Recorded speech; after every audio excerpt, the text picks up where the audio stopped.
بسم اللہ الرحمن الرحیم. السلام علیکم. Welcome to my channel viewers. آج کل مسئلہ بہت زیادہ کامن ہے. جو ہمارے پاس مریض آتے ہیں وہ یہ کہ ان کو مشاہدے میں یہ آتا ہے کہ ان کے مسوڑوں کے پرابلمس بہت زیادہ ہوتے ہیں اور دانتوں کی جو پرابلمس ہوتی ہیں وہ بہت زیادہ ہوتی ہیں، جس کی وجہ سے ان کی جو ہاضمے کا نظام ہے اس میں ذرا تھوڑا سا خلل پیدا ہو جاتا ہے، جس کی وجہ سے ان کا ہاضمہ ٹھیک سے کام نہیں کرتا اور ان کو جو غذا ہے ٹھیک ہضم نہیں ہوتی. تو اس کے لیے آپ اکثر میرے سے جو نسخہ جات ہیں تیار جو کرواتے ہیں ان کے لیے میں یہ آپ کو ایک آسان سا ایک اس کا حل بتا رہا ہوں.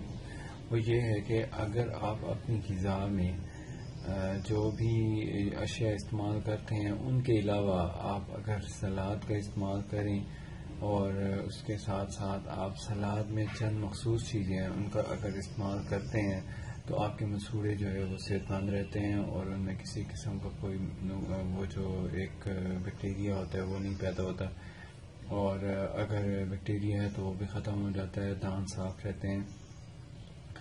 بنیادی طور پہ دانتوں کی جو امراض ہیں اسی کی وجہ سے معدے کے امراض ہوتے ہیں. ابتدا جو کسی مرض کی ہے وہ منہ سے ہی ہوتی ہے، تو اس کے لیے آپ کو چاہیے کہ آپ اس کو بچوں کو، بڑوں کو، بزرگوں کو سب کو یوز کرائیں. اس کے کسی قسم کے سائیڈ افیکٹس نہیں ہیں، بالکل بے ضرر ہے. ہاں البتہ اگر کسی کو کسی علاج معالجے کے دوران کسی چیز سے منع کیا جاتا ہے تو وہ بے شک اس کو یوز نہ کرے. تو جو میں آپ کو بتا رہا ہوں اس ترتیب سے آپ یوز کر لیں.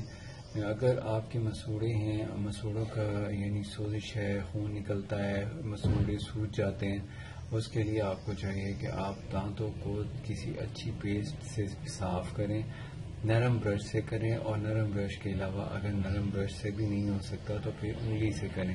اس کے علاوہ ڈینٹل فلاس کا استعمال ضرور کریں. ڈینٹل فلاس سے دانت صاف رہتے ہیں. یا ٹوتھ پک ہے اسی سے آپ ہر کھانے کے بعد ریشے جو پھنس جاتے ہیں منہ کے اندر ان کو آپ صاف کر لیں اور پھر آپ دوبارہ سے پیسٹ کریں، کلیاں کریں اچھی طرح. اس کے علاوہ آپ نے روزانہ جب بھی کھانا ہے، دوپہر کا کھانا، اس میں کوشش کریں کہ 2 ٹماٹر آپ نے لینے ہیں. 2 ٹماٹر آپ نے اس طرح یوز کرنے کہ اوپر کی جو اس کی لیئر ہوتی ہے وہ بھی اتار دیں آپ، اور لیئر اتارنے کے بعد آپ نے اس کے اندر جو چھوٹے بیج ہوتے ہیں اس گودے کو بھی آپ نکال لیں. جو پتلا سا اس کا رس سا ہوتا ہے وہ آپ دونوں چیزیں ضائع کر دیں. جو اس کے اندر موٹی سی لیئر نکلتی ہے نا گری، جو اس کا گودا ہوتا ہے وہ آپ نے رکھنا ہے اپنے پاس. چاہیں تو اس پہ نمک کالی مرچیں لگا لیں، اگر وہ نہیں تو سمپل یوز کریں. انشاءاللہ اس کے استعمال سے آپ 10 دن یا 15 دن اگر اس کو یوز کرتے ہیں آپ کے بہت سے منہ کے مسائل حل ہو جائیں گے. آپ کے مسوڑے مضبوط ہو جائیں گے، ہلتے دانت ٹھیک ہو جائیں گے. اور دانت صاف کرنے کی عادت ڈالیں. ہر کھانے کے 2 گھنٹے 3 گھنٹے بعد دانت صاف نہ کیا کریں، بلکہ ٹھیک 30 منٹ بعد صاف کر لیا کریں. بہت ضروری ہے.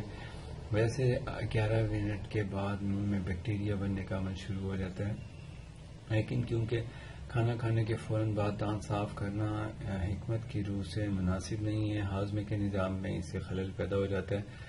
تو 30 منٹ کا انتظار کریں، 30 منٹ بعد دانت صاف کریں. اپنی دعاؤں میں مجھے یاد رکھیں. اپنی صحت کا بہت بہت خیال رکھیں. فاصلہ رکھیں، سوشل ڈسٹینس رکھیں. انشاءاللہ اللہ تعالیٰ کی جو رحمتیں ہیں ہم سب پہ دائر قائم رہیں. اللہ حافظ.